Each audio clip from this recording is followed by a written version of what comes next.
წარმოიდგინეთ მატარებელი, რომელიც პირდაპირ ღია ოკეანეში მიქრის.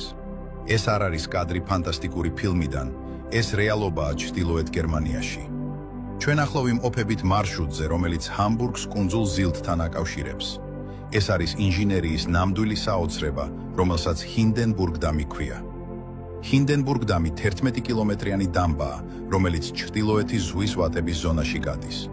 როდესაც მოქცევაა, წყლის დონე იმდენად იმატებს, რომ ლიანდაგები თითქოს პირდაპირ ტალღების ზედაპირზე ტივტივებს. ტივზავრებისთვის ეს დაუვიწყარი სანახაობაა. ორივე მხარეს მხოლოდ უსასრულო ოკეანე და ჰორიზონტზე გაბნეული მთების მსგავსი ნაპირები ჩანს. ეს უნიკალური გზა 1927 წელს გაიხსნა და მას შემდეგ ის ერთადერთი სარკინიგზო არტერიაა, რომელიც კუნძულს მატერიკთან აკავშირებს. აქ ყოველდღიურად ასობით მატარებელი მოძრაობს, მათ შორის ცნობილი Zilt Shuttle, რომელსაც ავტომობილები გადაჰყავს. მატარებლის ბორბლები წყლიდან მხოლოდ რამდენიმე მეტრშია, რაც სისწრაფისას საოცარ დინამიკას ქმნის. გზად მატარებელი გადის შლეზვიგ-ჰოლშტაინის ნაციონალურ პარკს.